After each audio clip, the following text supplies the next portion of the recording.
정치평론가 이강윤의 오늘.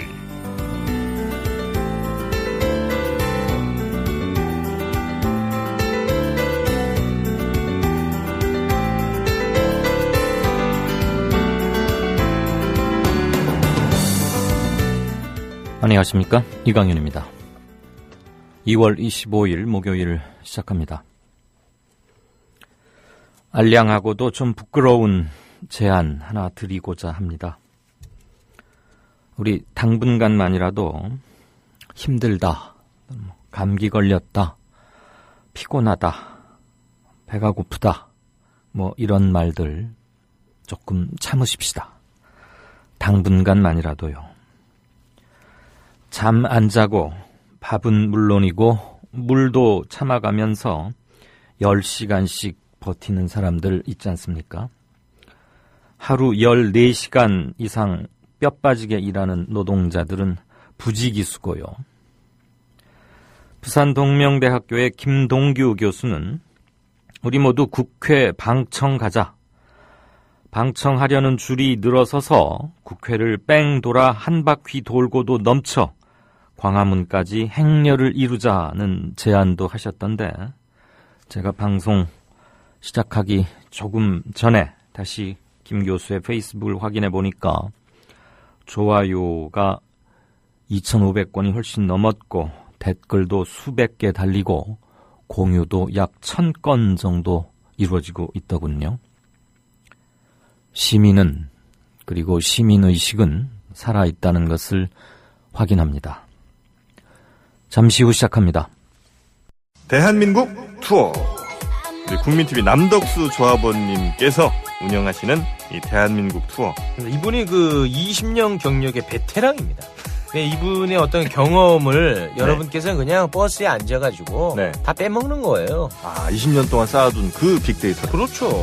버스가 이제 28인승 최고급 리무진 버스도 있고 45인승 좀 더 많은 분들이 타실 수 있는 이런 버스도 있으니까 고급진 여행도 바로 남덕수 조합원님과 함께라면 가능하다. 문의 전화는요 1599-2686번입니다. 1599-2686. 버스 여행하면 2686이 딱 생각이 나네요, 벌써. 1599-2686번 아니면 네이버나 다음 같은 검색창에서 대한민국 투어 이렇게 검색하셔도 되고요. 그리고 웹사이트 대한민국 투어 한글로 쓰시면 됩니다. 대한민국 투어.kr 이렇게 검색하셔도 언제든 들어가실 수 있으니까 우리나라 국내 여행도 많이 애용하시기 바라겠습니다. 대한민국 투어였습니다. 네, 3시 4분 되기 10초 전입니다. 정의당의 김재남 의원이 현재 필리버스터링을 계속 이어가고 있습니다. 오전부터 했을 터이니까 좋기 4시간은 현재 넘어가고 있는 것 같고요. 물론 누가 몇 시간을 했다 이런 기록은 그렇게 중요한 건 아닙니다만. 자, 뉴스 브리핑 통해서 좀 더 자세한 소식들 알아보죠. 김일아 아나운서 어서 오십시오. 안녕하십니까? 대북 제재 결의안, 미국과 중국이 초안을 합의했다. 그런데 내용은 상당히 강경한 수준이다. 이렇게 전해지고 있죠. 네, 그렇습니다. 미국과 중국이 유엔 안전보장이사회의 대북 제재 결의안 초안에 합의했다고 AFP 통신이 백악관을 인용해 어제 보도했습니다. 방미 중인 왕이 중국 외교부 장과 수전 라이스 미국 국가안보 보좌관은 어제 백악관에서 회동을 갖고 양국이 안보리 채널을 통해 마련한 결의안 초안에 합의한 것으로 알려졌습니다. 왕 부장과 라이스 보좌관은 이 자리에서 북한의 핵미사일 도발에 대한 강력하고 단합된 국제사회의 대응이 중요하다는 데 의견을 같이 하고 과거보다 강도 높은 유엔 안보리의 대북 제재 결의안을 마련하기로 합의했습니다. 네, 또 양국은 북한을 핵 보유국으로 인정하거나 용납하지는 않겠다는 입장은 재확인했어요. 네, 그렇습니다. 두 사람은 또 북한을 핵 보유국으로 용납하지 않겠다는 입장을 재확인했습니다. 이날 회동에는 버락 오바마 미국 대통령이 사전 예고 없이 방문해 왕 부장과 미중 관계를 비롯한 주요 현안에 대한 의견을 교환해 주목을 받았습니다. 오바마 대통령은 왕 부장에게 지속적이고 건설적이며 생산적인 미중 관계를 구축하는 데 대해 관심이 있다고 밝혔습니다. 오바마 대통령은 특히 오는 31일부터 4월 1일까지 열리는 제4차 핵안보 정상회의의 중요성을 확인하고 시진핑 중국 국가주석이 방미해 성공적인 회담이 될 수 있기를 고대한다는 뜻을 표명했습니다. 네. 일부 보도에서는 북한의 어느 기구, 그다음에 개인들, 그다음에 몇몇 기업 이런 것들에 대해서 강력한 제재를 한다 이런 리스트도 돌고 있는데 어쨌거나 미국과 중국이 그 초안에 합의했고 회원국들에게 열람을 돌렸기 때문에 회람을 보통 통상 회람이 시작되고 약 3, 4일 후면은 안보리 결의가 이루어져 왔던 관례에 비추어서 빠르면 이달 29일 우리 시간으로 다음 주 월요일인 29일쯤에는 유엔 안보리의 대북 제재안이 통과될 것으로 전망됩니다.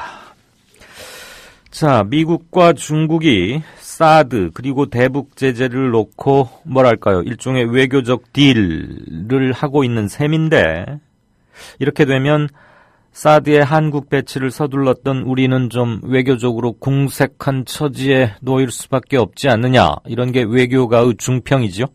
네, 그렇습니다. 대북 제재를 두고 대립했던 미국과 중국이 23일 워싱턴 DC에서의 회동을 통해 접점을 찾는 분위기입니다. 사드의 한반도 배치 문제가 중국을 움직인 것으로 해석되고 사드 배치를 기정사실화했던 정부의 대응이 섣부르고 안이했다는 지적이 제기됩니다. 존 캐리 미 국무부 장관과 왕이 중국 외교부장은 이날 워싱턴 DC에서 회동하고 유엔 안보리의 대북 제재 결의안에 대한 논의를 벌였습니다. AFP 통신 등에 따르면 캐리 장관은 이날 왕 부장을 만난 뒤 대북 제재 결의안 논의에서 상당한 진전이 있었다. 수일 내 합의를 볼 것으로 기대한다고 밝혔습니다.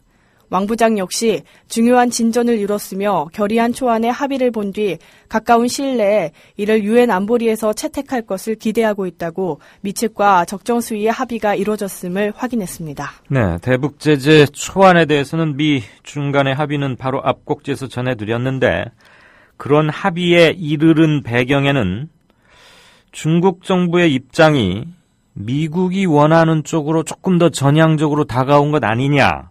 이렇게 해석될 소지가 다분하다. 이런 관측인 거죠. 네, 그렇습니다. 이는 당초 안보리의 대북 제재에 미온적이었던 중국 정부의 입장이 상당 수준 미국이 원하는 수준의 제재에 다가선 것으로 해석됩니다. 반면 미중 간 이번 합의로 인해 결과적으로 사드 배치와 관련한 최근 우리 정부의 입장이 궁색하게 됐다는 지적이 제기됩니다.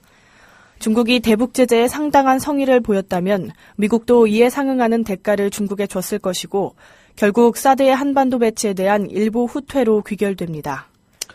네, 결국은 일부 후퇴한 것, 미국이 조금 양보한 거 아니냐 이런 관측이 나올 수밖에 없는데 이와 관련해서 캐리 미 국무장관 어떤 언급이 있었습니까? 캐리 장관은 이와 관련해 러시아와 중국은 사드에 대한 우려를 확실히 표명해왔다. 그러나 우리는 사드 배치에 급급하거나 초조해하지 않다는 점을 매우 분명히 밝혀왔다고 말했습니다. 중국과의 대북 제재 논의를 마친 뒤 나온 발언임을 감안했을 때 사실상 사드의 한반도 배치 문제를 안보리의 대북 제재보다 후순위에 두겠다는 뜻으로 풀이됩니다. 네. 반면 우리 정부는 최근까지 사드와 대북 제재는 별개의 사안이라며 중국 눈치를 보지 않고 사드 배치를 추진하겠다는 방침을 밝히고 있습니다.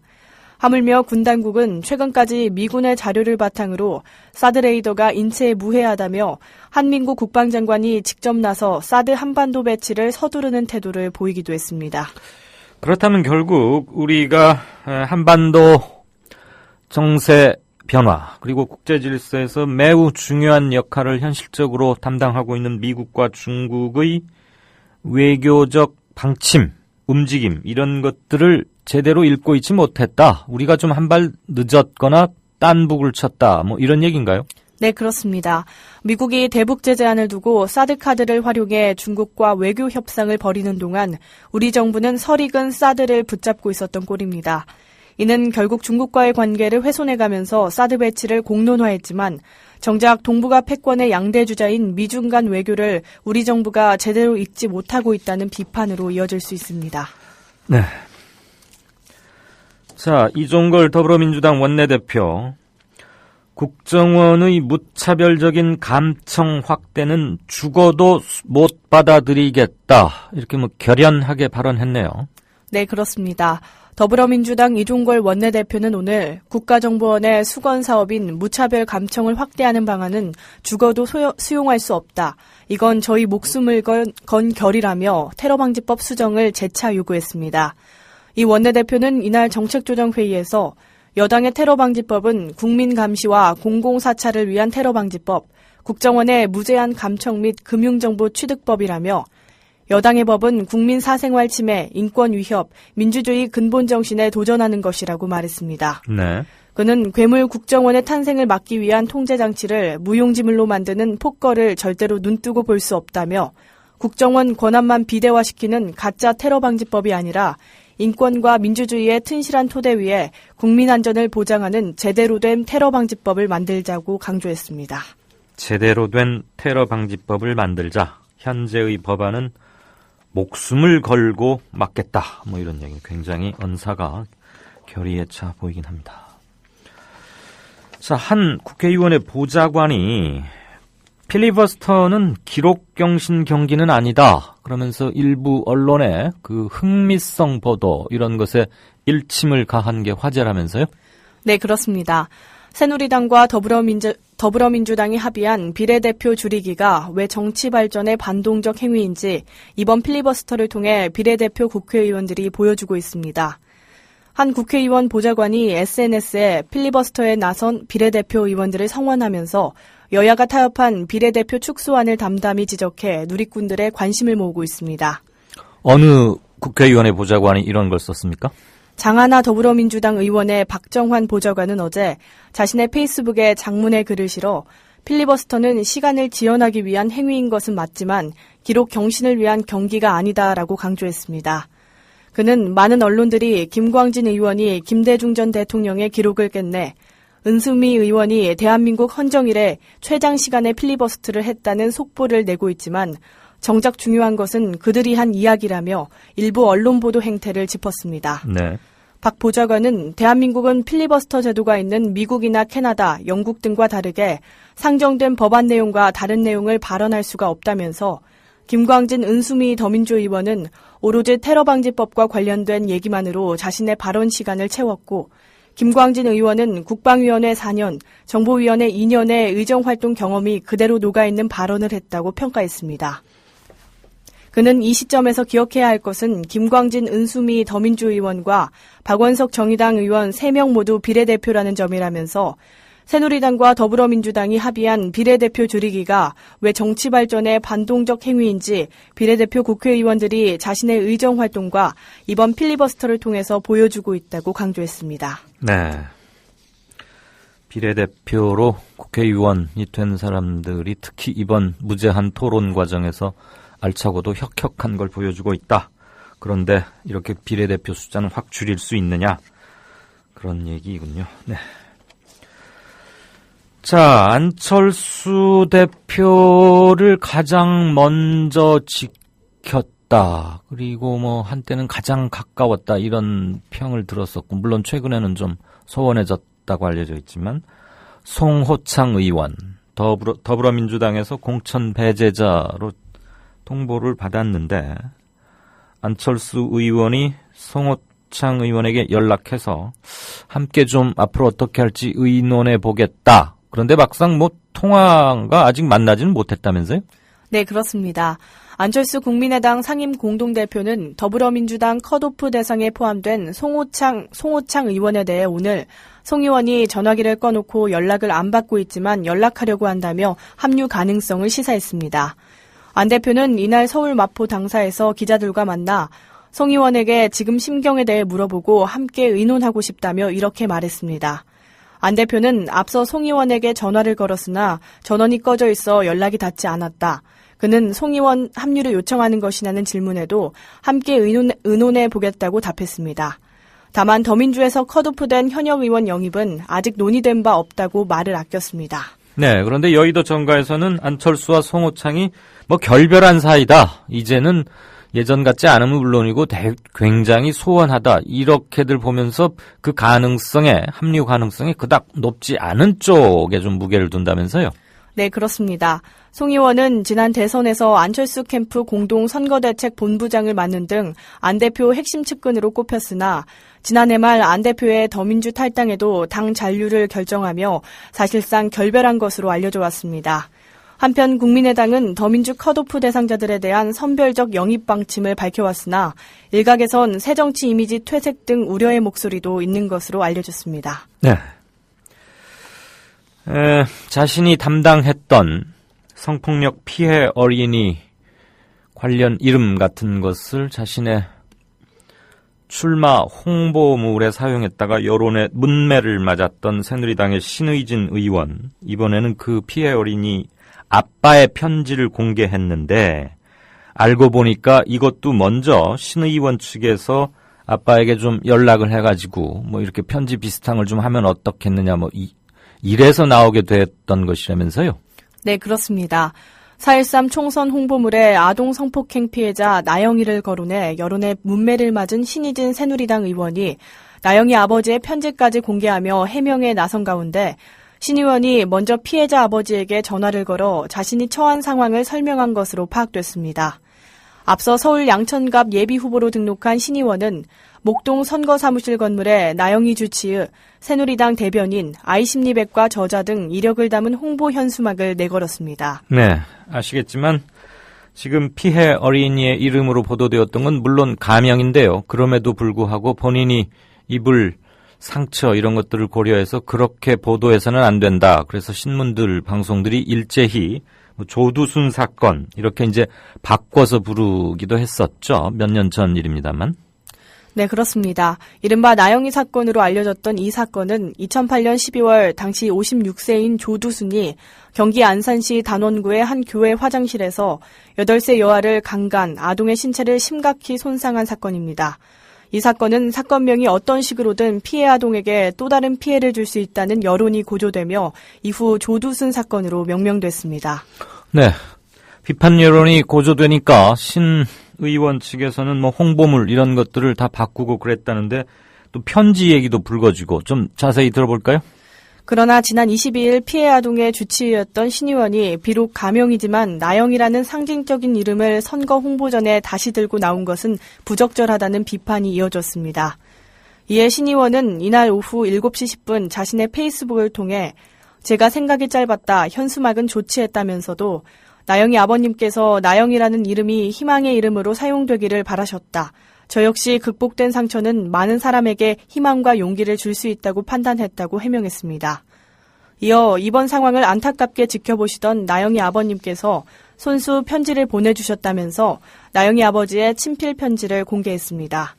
해당 편지는 신 의원 논란이 이날 오후 3시를 전후로 보도되기 시작한 가운데 당일 작성됐고 신 의원은 이를 오후 7시 10분에 공개했습니다. 편지에는 피해자 아버지의 서명까지 담겼습니다. 네, 그런데 논란이 되면서 그날 바로 편지를 쓴 것으로 현재 지금 신 의원 측이 밝힌 거에 의하면 굉장히 신속하게 썼다 그러는데 이 편지도 실은 신 의원 측이 먼저 연락을 해서 작성되게 된 것 같다 이 말이죠? 네, 그렇습니다. 편지에서 나영이 아버지는 나영이는 어린 시절 끔찍한 사건을 겪었으나 신의진 교수님의 지극한 치료와 관심으로 지금은 평범한 여고생으로 열심히 공부하며 잘 지내고 있다며 성폭력을 당한 아이들도 충분한 치료와 보살핌을 받으면 잘 지낼 수 있다는 희망을 주기 위해 나영이 주치의로 알리는 것도 좋다고 생각한다고 전했습니다. 하지만 이번 편지는 현수막 논란이 보도된 이후 신 의원이 먼저 피해자 아버지에게 전화를 걸면서 작성된 것으로 전해졌습니다. 네, 저희는 이 뉴스를 보도하면서 피해 어린이의 이름을 가명 일망정 그것도 언급하지 않고 전하려고 굉장히 애를 썼지만 일단 그 이름을 빼면은 기사 구성에 대단히 문제도 애로가 발생하는 데다 신 의원 측에서 대외적으로 공표한 보도자료 그리고 편지 등에 이름이 그대로 언급이 되어 있기 때문에 어쩔 수 없이 가명이긴 하지만 언급을 할 수밖에 없었다는 점 양해의 말씀을 드립니다. 자, 요즘 사드다, 테러 방지법이다 이런 것들 때문에 잠시 관심에서는 밀려난 듯하지만 성노예 피해 할머니들 잊을 수 없죠. 그것을 다룬 영화 귀향에 대해서는 몇 차례 전해드린 바 있는데 시민들의 폭발적인 성원에 힘입어서 개봉관이 처음에는 40여 개 정도밖에 안 됐었는데 불과 며칠 사이에 무려 331개로 급증했고 예매율도 1위에 올랐다면서요? 네, 그렇습니다. 어제 개봉한 영화 귀향이 실시간 예매율 1위 등 시민들의 뜨거운 성원에 개봉관 숫자를 크게 늘린 것으로 알려졌습니다. 유기홍 더불어민주당 의원에 따르면 CGV의 전향적 검토와 롯데시네마, 메가박스의 관심으로 위안부 피해자 할머니들의 실화를 다룬 귀향의 상영관은 당초 39개에서 현재 331개, 스크린은 717개까지 확대됐습니다. 네. 이같이 귀향 개봉관이 급증한 것은 실시간 예매율에서 1위를 차지한 데다가 스크린 확대를 요구하는 국민청원운동 서명자가 2만 1천여 명에 달하는 등 시민들의 뜨거운 동참 때문이었습니다. 네. 예매율 1위. 다음 롯데시네마, CGV 이런 데서도 계속 1위라면서요? 네, 그렇습니다. 실제로 영화 통합 전산망에 따르면 어제 오후 3시 현재 CGV, 메가박스, 롯데시네마의 박스오피스에서 영화 귀향이 예매율 1위를 기록했습니다. 메가박스의 경우 53.5%라는 압도적인 예매율을 기록 중이며 롯데시네마와 CGV도 각각 27%와 19.1%로 1위를 차지했습니다. 유 의원은 이날 국회 정론관에서 기자회견을 열고 작년 12월 한일 양국 정부의 위안부 합의를 찬성하는 할머니들은 없었다. 일본 아베 정부의 진심 어린 사죄와 명예회복은 전혀 이뤄지지 않았다며 영화 귀향에 대한 국민들의 폭발적 관심과 성원이 위안부 문제의 근본적 해결을 향한 계기가 되어야 마땅하다고 강조했습니다. 네. 그는 7만 5천여 명 후원자의 소액 후원으로 장장 14년 동안 만들어진 국민영화는 사장될 위기에 있었다면서 귀향 스크린 확대를 위한 국민청원운동에서 모아진 2만 1천여 명의 의견을 문화체육부 장관에게 전달하겠다고 덧붙였습니다. 네.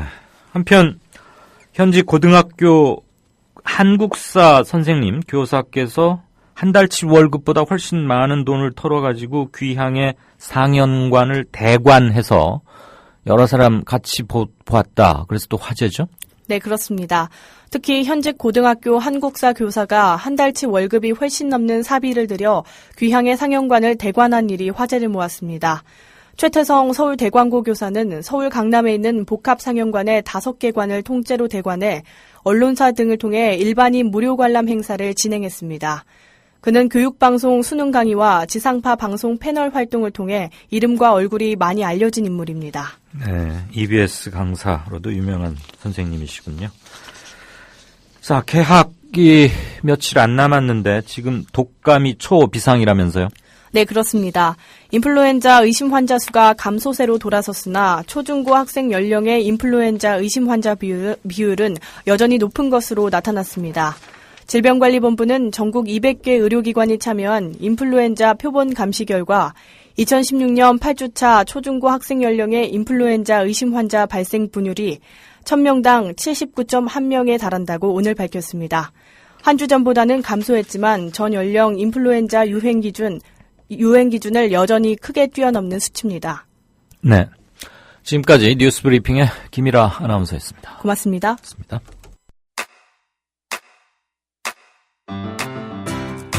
국민 라디오 지지하는 4가지 방법 아시나요? 다운로드하기, 별점 주기, 댓글 달기, 구독하기. 국민 라디오를 보다 많은 이들에게 전할 수 있는 가장 손쉬운 방법. 다운로드하기, 별점 주기, 댓글 달기, 구독하기. 잊지 마세요. 다운로드하기, 별점 주기, 댓글 달기, 구독하기.